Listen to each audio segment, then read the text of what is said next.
so much, sister. 23 years ago, when I was in the AUP, Adventist University of the Philippines. Yan song na yan ay familiar na familiar sa akin. Because during my college life, hindi ako talaga nagbabakasyon. I will not spend a vacation in my hometown, but rather I spend it through crusades. That's why ang yearly code, gumraduate sa AUP ng Magna. Magna 9 years. Working student. Working student. So yung kono ko, so yun ang ating buhay niya. But meaningful sa akin yan. Because during that time, I was elected as a president of Romans Club, Jail Ministry. I was Campus Youth Ministry President, and I'm also Student Government Vice President. Miniti kong maging presidente, but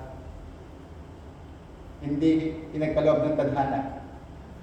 That's why I told Sister Star, I not finish my theology with left of 9 units, but rather I choose to become a teacher. So, in profession, ako po ay lisensyadong guro. Nagturo po ako sa Jakarta Adventist Academy way back 2009 to 2011, and 2012, nagbihag ng aking puso ng aking asawa. And then after that, I stayed to the Philippines. I introduced myself, continue pa ako ng kilala. So I stayed to the Philippines, and I serve as manager of ASE, Adventist Layman Industry, as a manager of Shine Microfinance. And then, because Shine Microfinance, we believe that the two side of the coins. When money speak, everybody listen. So, bait namin yung pera para makakreate kami ng interest to Bible study. Kasi sa Pilipinas, mindset ng mga tao, kung walang pera, walang Bible study. So, nag-create kami ng bait para makapasok sa kanilang tahanan.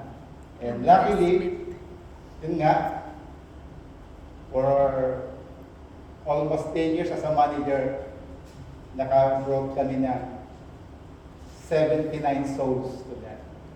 And then, one church. Then after that, That's nice. yun, naimbitahan ng mga kamag-anak ako dito, masarap daw sa Canada. So, andito ako sa Canada. So, makukuha mo agad yung thesis mo. In just 1 year, magti 3 years na ako dito, Wala pa rin. wala pa rin. And my contract will expire next 2027 October. Eh, ang hirap makarenew. Kaya kahit gusto kong maging member dito, wait lang muna. Hindi pa sinasagot ni Lord. Di ba? Pagdarating din tayo dyan. Okay. For now, mag-aral muna tayo ng talata sa banal na kasulatan. The title is Bible the Right Path. Biblia ang tamang landas. Kung mapapansin natin,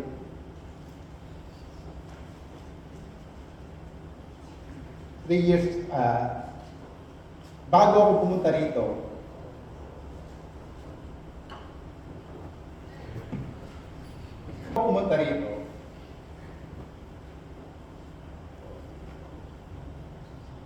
what is in the Canada?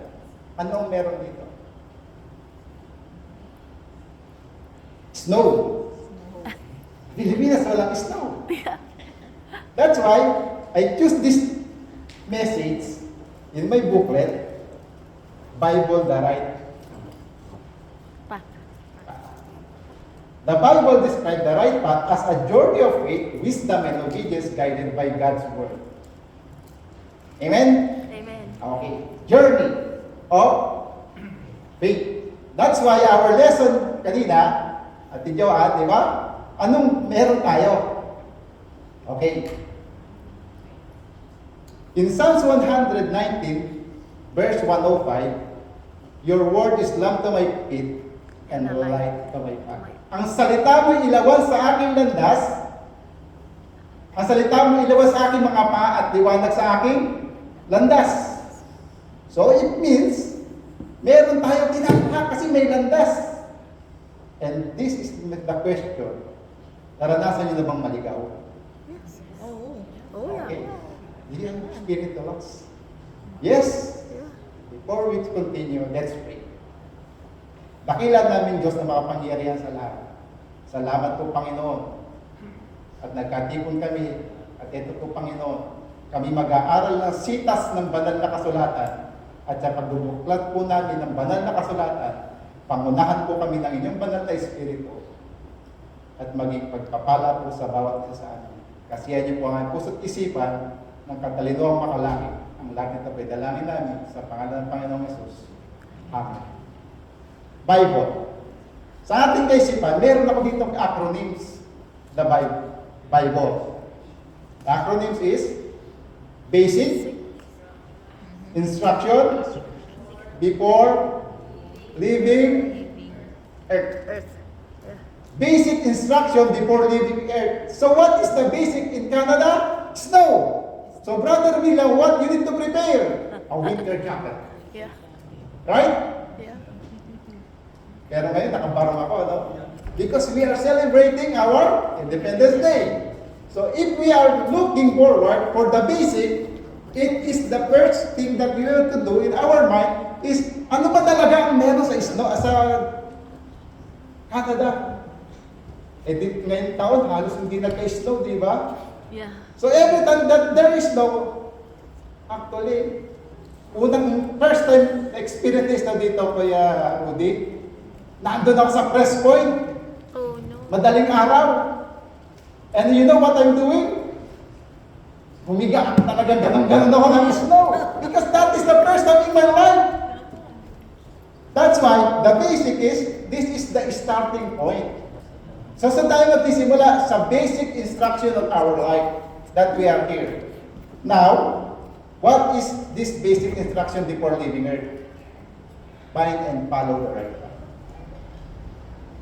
First, to follow the right path, we need to read our Bible. Sabi ko nga sa inyo kanina, may Biblia ako, pero kahit marami, ako na ipapamigay ng Biblia, never akong nagpalit ng Bible. So, I reveal my favorite book. Kung gano'n na siya kaluma.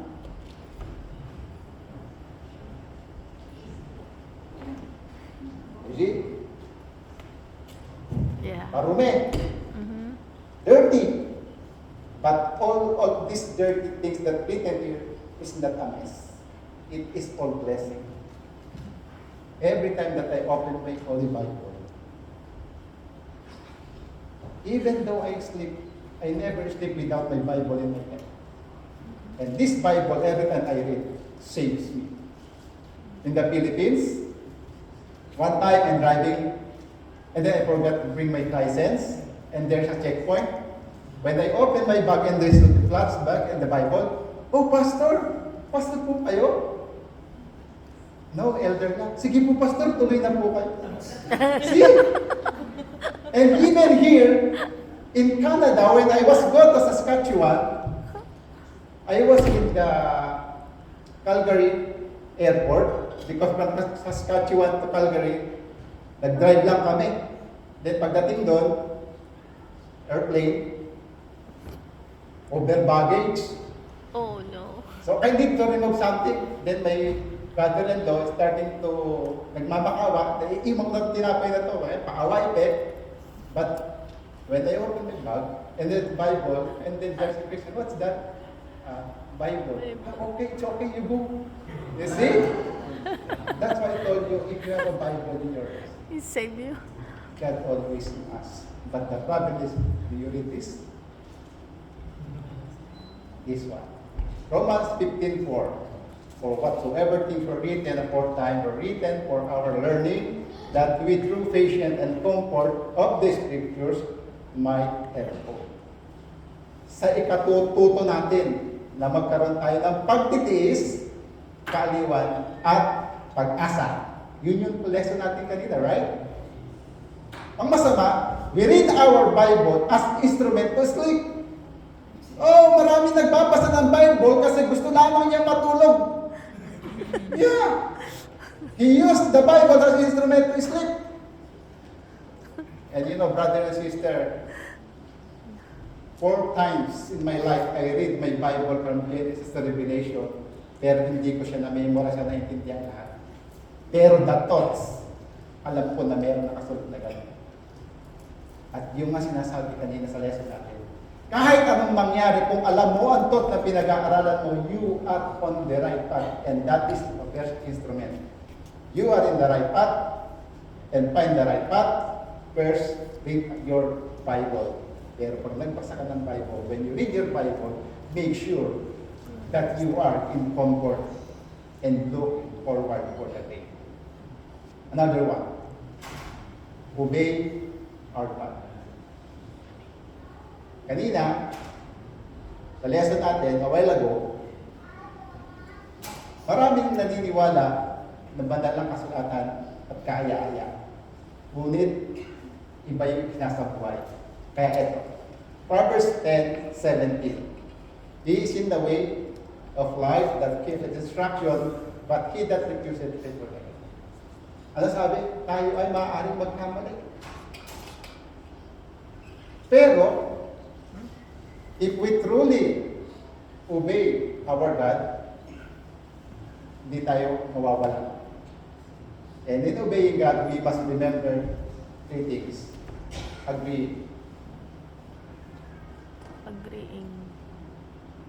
Kung natatandaan nyo yung story ni Moses, ano ang sabi na kanilang Panginoon para magbigay ng tubig sa bato? What God said to Moses, make a whisper. Bumulong. And what he did? Pinalo niya ng tungkod. Malayo malayo sa niya sabi. Kaya Brother Marlo, sinabi, ibumulong. Ang ginawa, pinalo. Another one, example of agreeing to the Lord. You know the story of Jonah. Jonah, pinapupunta sa Jonah, go to Nineveh. What he did? Tarsus. Tarsus. Opposite. Yeah. In agreeing to the Lord, if we need to agree, we need to To serve. serve. And how do we serve? In serving in the Lord, it's not just always giving a preaching, giving a Bible study. It's not focusing on that. Kaya tayo na marami sa atin tinatamad because we are looking forward that in serving in the Lord is through ministry, through Bible study, and through preaching or anything. Yeah. But remember, there's a lot of things in serving the Lord. Did you ever try to give thanks for the hours cooking, the hours cook, to cook our food every Thursday? Did you ever say thank you? Yes. Yes. Maybe we forgot, right? Yes. But it's kind of serving the Lord. Yes, we do.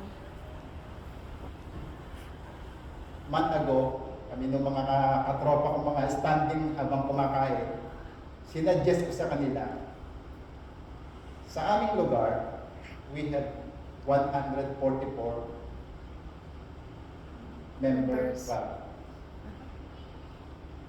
We are not talking about the literal number, 144,000, but that is only the name of the club. 144. And those clubs are there always a promise. And then there is the question before I continue. Can you give $3 to the Lord for 3 days? Is that expensive for you or not? $3 for 1 day. Mabigat ba para sa inyo, para sa Panginoon? Hindi, di ba? Sa Pilipinas, ganyan din kami. meron kaming 144,000 club na ang nakapromise doon ay bawat isa na gusto mag-member, who want to become a member, just give 1,000 pesos. So, ang member namin, umabot kami ng may gitsandaan, 170. So, sa 1,000, magkano yun? 170,000.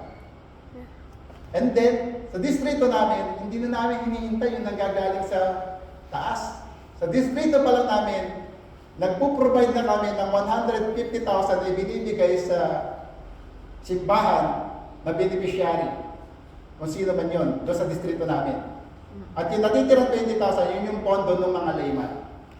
Dito, kung gagawin natin dito yon, sinama ko na sa sarili ko, hindi nyo pa ako member kasi willing ako. Ginawa ko na sa service to the Lord, sa loob ng 1 year, kung ang member dito, kung 70 tayo, nakikita ko sa fundraising, ang average natin 70, right? Kung 70 tayo, meron tayong 70,000 in just 1 year. Sa halagang $3. So 2.7, kung kukumpitin nyo, sa 365 days. Mabigat, magaan. Magaan. In serving the Lord, not just only money. Another one. Pwede. Pag tayo marunong ngumiti, service siya. Basic instruction before leaving earth. One of the basic thing na hinahanap ko bago ako umalis ng Pilipinas, I search by Google, Filipino Adventist Church in, hindi ko pa alam yung BC nun, alam ko lang Vancouver lang, yan ang alam ko lang, Vancouver, Toronto, and then, ang binibigay niya, Deer Lake. Sabi ko, hindi ko kailangan to. English to hanap ako ng Tagalog. Kaya doon ang pupunta, Tagalog doon Pero nalipat ako sa Port Moody, palapit ang Deer Lake, mga Pilipino rin. At sila pala ay mabubuting tao. Amen. First time na umattend ko doon, hanggang AY, andun ako. Hanggang sa niya sabi, pastor, kasi nga, nagsuot na ako, nakabarong ako pastor. Sabi, hindi, kaya wala ako nagbarong, pinapakilala ko lang na Pilipino ako. During that time, I want to show that to all of us that I was a Filipino. That's why I was there. So during that time, ayun, nagsimula na nakilala ko si Pastor Jody, yung mga nagkahiling kasal, lumipat na dito, at ngayon nandito tayo.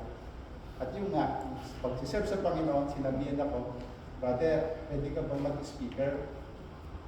Wala, English, hindi ako marunong mag-English. Di Tagalogin mo, last year, ang speaker natin, si Kuya Boy.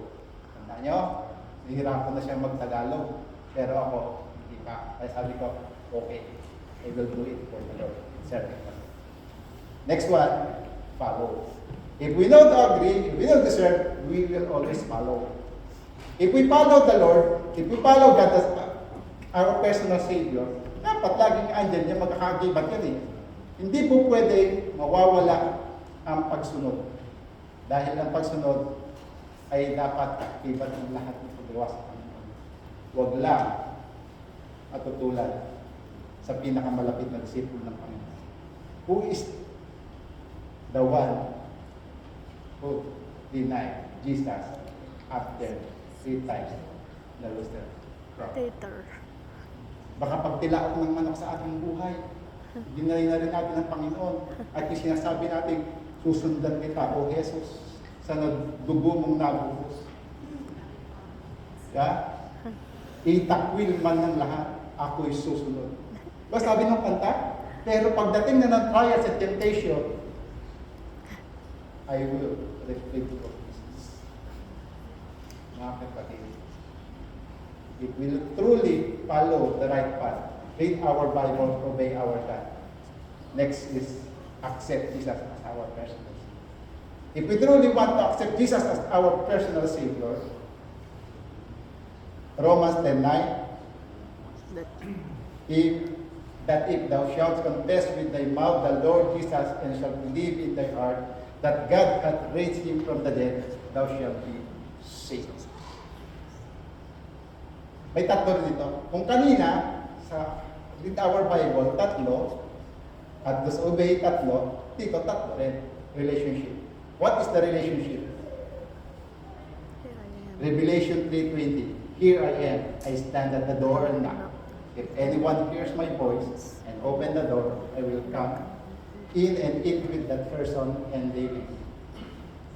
Sarap ano? Sarap. During that time when I was in the AUP and I was a vice president, and during that time, the president of the Philippines, I'm not talking about the politics, but on this illustration, is Gloria Macapagal-Arroyo. And then said, oh, darating ang presidente ng Pilipinas. And siyempre, powerful, vice president. I was in the front and waiting for the president. Oh, it's the first time na makakamay sa isang Pangulo ng Pilipinas. How much more the relationship that given to us with God. He will sit together and eat With me, eat together. if we accept Jesus as our personal Savior. Another one, condition. What is the condition? The most popular verse.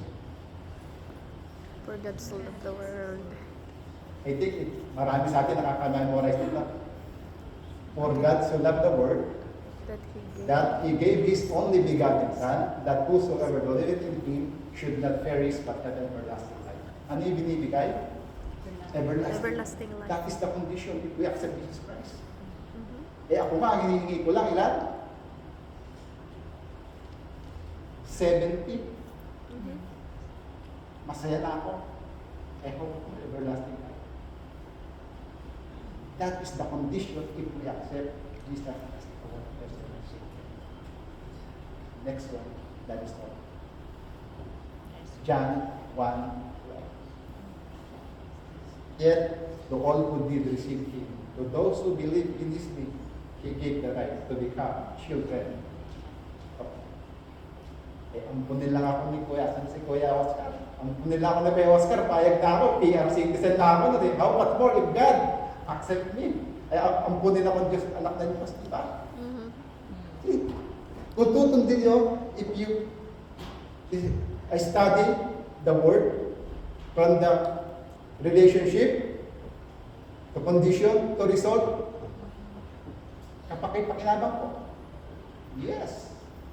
And if we truly confess our love to the Lord, sabi ko nga sa inyo, lalakas yung paninindigan niyo. Kaya nga nung yung linggo, di ba, kita mo yung mga bata, instead they're panic, what are they doing? Praying. And ganyan din ako, nung lumubog yung bangka sinasakyan namin sa Coron, Palawan. Natatanaw ko na yung isla, doon kami magbo-voice of youth. Lumubog pa, December. Lumubog. Eh buti na lang, marunong akong maglangoy-langoy dahil may PE3 ako, exercise sa AUP. Eh marunong ako, nagpo-floating ako. Then, nasalba kami ng isang kawayan. Para kami mga talangka o susukapit-kapit sa isang kawayan with the bamboo. And when the rescue arrived, we are safe. And then after that, you know, the Lord bless us. The fruitful to say. Minsan, nalulungkot ako sa buhay ko eh. Nalulungkot ako kasi yung mga kabats ko, yung iba, yung isa, nandun sa AUP, sa PIC, yung pastor. Yung isa, andun, ministerial secretary. Sabi ko, pinasakon yun eh. But parang nangingit ako. Gusto ko talagang tukusin yung pagkapastor ko during pag nakikita ko sila. Pero, nilagay ako ng Panginoon sa fruitful din. Nilagay niya ako, nangangaral, sa lugar namin, nagpo-crusade. Ang pagkakaiba lang namin, marunong, pwede siyang magkasal, pwede siyang mag-baptize. Ako, pero still, my heart is with you. Amen. That if we all of us, manatili tayo sa Panginoon. And lastly, to find the right road, the right path, read our Bible, obey God, accept Jesus as our Savior. This is the last one. If our things. 1 John 2:15. Do not love the world, Or or anything in the world. Anyone love the world, the love of the Love of Father God is is not. not in them. Oh no. Totoo. The word world does not refer to the physical earth or the people in it. Instead, it refers to a fallen man-centered system of values, ideologies, desires, and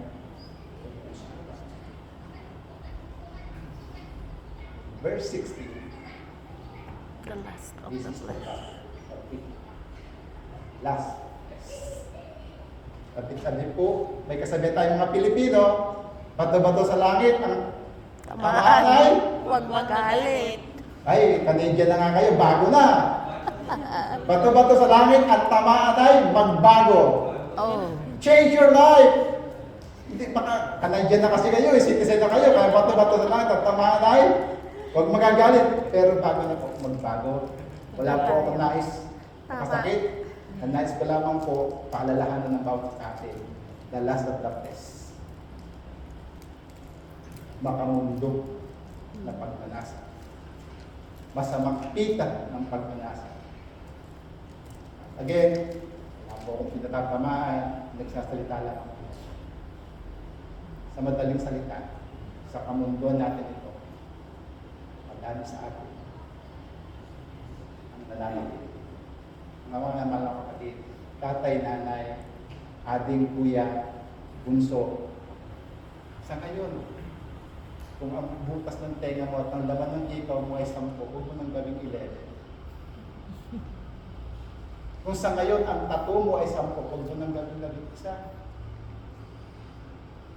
Ang katawan natin ay hindi dinisenyo para gawing bordado. God create man in his own image. Eh brother, nung tinanggap ko, nakilala ko ang Panginoon, may katulad. That's why I told you, do not add any more. Don't argue about me. That tattoo is an art. But rather, put to your mind that our body is the temple of God. Yung masasakyan natin, pag kinargahan mo na hindi naayon sa kanya, masisira eh. Katawan pa kaya natin. Mga kinakain natin. Isip Panginoon nga, gumawa pa ng alak para sa wedding eh. Don't start to argue yourself. At kaya ako umiinom, meron naman yan sa alak eh. Kaya nga ako naman pinagkukuhan kasi meron naman yan sa Bible eh. And you start asking yourself? Or you're asking the Lord that God ay nagkamali sa pagkita.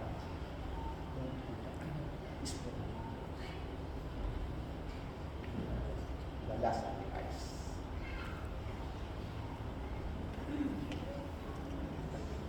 Basta meron po ba nagsasalita sa Biblia na bawal magsugal? Wala naman ah. Oo nga, wala. Pero meron ba nagsugal na gustong matalo? Any one of you go to the casino want to lose? O lahat gusto manalo? Hindi, basta nagka-enjoy lang ako doon. Nag-i-enjoy ka doon. Nag-i-enjoy ka doon, walang problema. Pero yung katabi mo, ini-impress sa possession. And that is another loss. At kadalasan din sa atin, mapanglait. Alam niyo ba, nung ako'y nandito sa first girlfriend ko, naranasan ko pagbagsakan ng banig.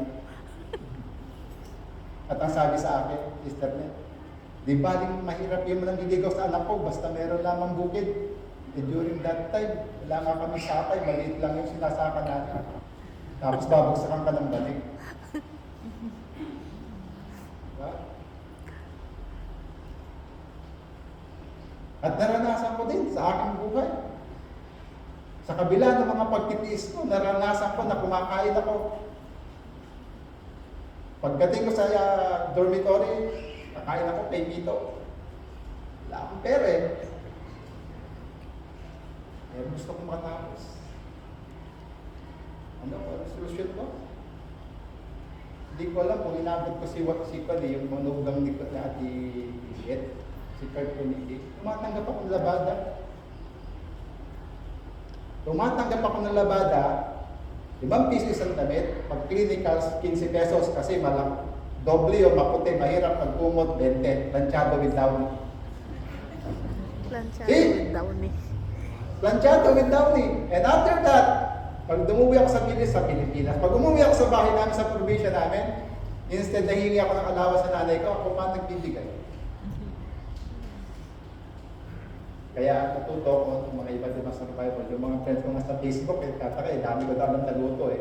Lutong tsamba lang yun. Kasi nga, kailangan mo magluto sa iyo, kaya tsamba. Basta magkaroon lang ng pagkain ng sigura. And you know that, nung nakita ko ang kalagayan ng mga tao sa iba't ibang lugar, na aking pinaglilingkuran pag Voice of Youth, nakita ko, maswerte ka pala. Mas mahirap ang kalagayan. Kaya yung mga kahit kumisa sa simbahan, pag may pupunta dyan, yun yung nakikita ko. Wala sa ating nag-aasya. Pasensya na po wala. Kumakamay sa atin sa dito. Kakamay tayo pag nakaupo. Ang iba sa atin, tabi po sa langit, ay bato-bato sa langit, nakasimangot pa pag ginitihan. Hindi po ako nagpapasaring sa inyo, nag-aaral po tayo. And that is also experience in different churches, not in this church. Pero huwag kayo mag-alala. Di po pipiliin pag ako nagkaroon ako na papeles. Tayo. Babangunin natin yung mga simbolo ng mga kasimangutan na yan. Pagdating mo, pag nakangiti kayo, kagugwapo nyo, pero ayaw nyo ilabas. And that is kind of chemistry. And the last one, the pride of life.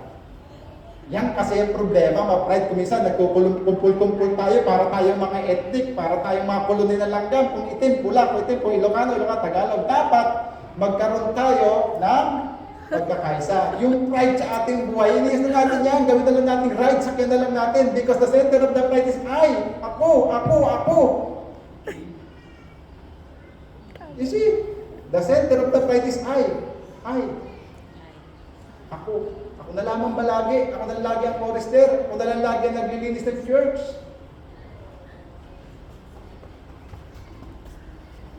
Huwag natin lagi iniisip sa natin dahil isipin natin ang Panginoon ay nagbata na ako lang din ang tumubos sa inyong kasalanan. That's why, to find the right path, just give the steering wheel of our life. Ibigay natin ang manibela sa Panginoon. At ang Panginoon, ang siya. Mag-drive. Gagabay sa atin. You willing to find the right path, take the road. Read our Bible, obey our God, accept Jesus as our personal Savior, and depart from their sins. And if we don't, sa ating buhay, if we don't know what to do, before I sit, I want to finish in one short story. Bago ako pumunta rito, sabot sa ating problema. Ang nag-invite sa'yo, asawa lang, tita lang ng asawa mo, bakit nakapunta rito? Habang nagkasalita sa akin yung immigration, isa lang sabi ko, Panginoon, pag nakapunta ako dito, Panginoon, punta ako dito. Una-muna ko hanap yung simbahan. Sa dinami-dami ng tanong ko, the long story short, when I opened my passport, Accepted. kaya hindi ako naniwala. Dahil yun ay ginawa niya, hindi naniwala ako dahil sa prayer, pinagkakaroon sa akin. At yan nga, if we want to really totally obey our God, at our personal say, take this road. At kung tayo ay maaaring nahihirapan magbago, huwag natin kakalimutan, tumawag sa telephone number ng Panginoon. The telephone number of God, 333, Jeremiah 33:3, call unto me, and I will answer thee, and show the great And mighty things you was not. Sa ganitong bagay, tayo ay sama-sama magpupuri sa Panginoon. At ang pagpapala ng Panginoon ay laging sa atin. So take this road. The road of the Lord, the telephone number of the Lord is always open 24 hours. May the Lord bless us all. And happy Sabbath. Happy Sabbath. Thank you.